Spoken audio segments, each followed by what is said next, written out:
Hello everyone, this is doctor Mansi from Bharat homeopathy. आज मैं आप लोगों के साथ बात करने वाली हूँ कोलाइटिस और आईबीएस।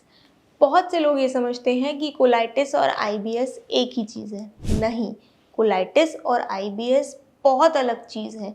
दोनों में ही बहुत फ़र्क होता है। दोनों के लक्षण भले ही सेम हो सकते हैं, लेकिन दोनों अलग डिजीज़ हैं।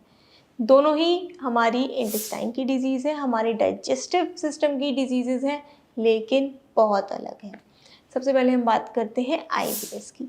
आईबीएस होता है इरिटेबल बाउल सिंड्रोम, जिसमें आपकी इंटेस्टाइन में चेंजेस आते हैं, लेकिन सिर्फ फंक्शनल।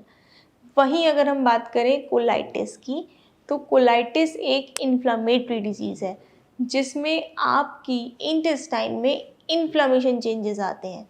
आपकी जो इंटेस्टाइन है वहाँ पे इन्फ्लेमेशन हो सकती है, वहाँ पे अल्सर्स हो सकते हैं, मेनली अल्सरेटिव कोलाइटिस हम जिसको बोलते हैं, या फिर क्रोन्स डिजीज़, उस चीज़ को हम बोलते हैं कोलाइटिस, जब इन्फ्लेमेशन हो गई होती है आपकी इंटेस्टाइन में। लेकिन आईबीएस में कभी भी कोई भी पैथोलॉजिकल चेंज नहीं आता है, फंक्शनल चेंज आते हैं। बहुत रेयर चांसेस होता है कि आईबीएस के बाद आपको कोई इन्फेक्शन हो गया है, कोई डिसीज़ हो गई है, उस वजह से आपका धीरे धीरे इन्फ्लेमेशन कॉज हो गई है। लेकिन बेसिकली इनिशियली आईबीएस में कभी भी इन्फ्लेमेशन नहीं होती है। अगर हम सिम्टम्स की बात करें, तो सिम्टम्स दोनों में बहुत कॉमन है, लेकिन कुछ ऐसे डिफरेंस हैं कि वो बहुत पिक्यूलियर हैं कि आपको उससे पता चल जाएगा कि आपको आईबीएस नहीं कोलाइटिस हो सकता है।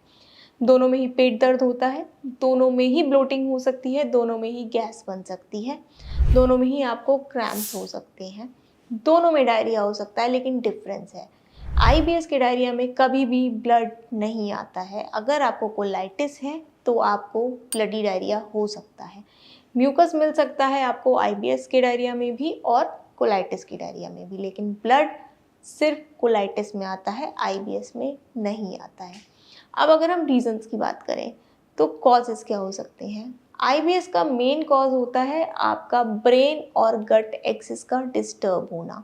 मैं अपनी हर वीडियो में आपको बताती हूँ कि ब्रेन और गट एक्सिस ही सबसे ज़्यादा रिस्पॉन्सिबल होती है आईबीएस क्रिएट करने के लिए।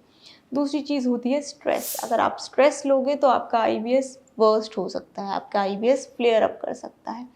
वहीं अगर हम बात करें कोलाइटिस, इस वजह से भी होता है कि इस्चेमिक कंडीशन आ गई है आपके कोलोन में, या फिर आपको कोई भी इन्फ्लेमेटरी डिजीज़ हुई जैसे क्रोन्स डिजीज़, अल्सरेटिव डिजीज़, उसके बाद अगर आपकी डाइजेस्टिव लाइनिंग में, कोलोन लाइनिंग में कहीं पे भी इन्फ्लेमेशन है, वो धीरे धीरे बढ़ सकती है।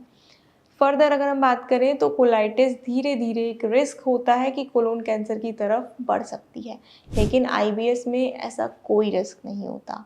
अगर हम थोड़ी सी सिमिलैरिटीज़ की बात करें, तो दोनों ही क्रोनिक डिजीज़ हैं, दोनों ही समय के साथ रहते वर्स हो सकती है, इसलिए दोनों में ही ट्रीटमेंट की बहुत ज़्यादा ज़रूरत होती है।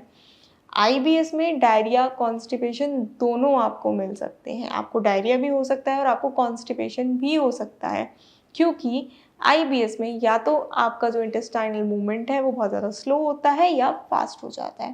और अगर हम कोलाइटिस की बात करें, तो बेसिकली आपको उसमें ब्लडी डायरिया रहता है, आपको ब्लडी म्यूकस भी डिस्चार्ज हो सकता है। इसमें आपको एनीमिक कंडीशन भी आ सकती है, आपका वेट लॉस भी हो सकता है, आपको बहुत कुछ हल्का सा खाने के बाद भी आपको पेट में दर्द हो सकता है, आपको जलन हो सकती है। तो मैंने आपको बताया कि आईबीएस और कोलाइटिस बहुत अलग बीमारी है, दोनों ही एक सी नहीं होती है, दोनों डाइजेस्टिव सिस्टम की बीमारी है, लेकिन बहुत अलग है। ट्रीटमेंट दोनों में ज़रूरी है, दोनों ही बीमारी बहुत ज़्यादा सीवियर हो सकती है और क्रोनिक भी हो सकती है, इसलिए इनको इग्नोर करना नहीं चाहिए। दोनों का ही ट्रीटमेंट बहुत ज़रूरी है। और अगर आपको इन दोनों बीमारी में से किसी के भी लक्षण अपने आप में नज़र आ रहे हैं, तो देर मत करिए, भारत होम्योपैथी में तुरंत संपर्क करिए। भारत होम्योपैथी में पूरे डॉक्टर्स की टीम है जो आपको आपके लिए इंडिविजुअलाइज्ड कस्टमाइज्ड ट्रीटमेंट देगी और आपके आईबीएस या कोलाइटिस को बेस्ट से बेस्ट ट्रीटमेंट देके ठीक किया जाएगा। तो देर मत करिए, भारत होम्योपैथी में संपर्क करिए। Thank you.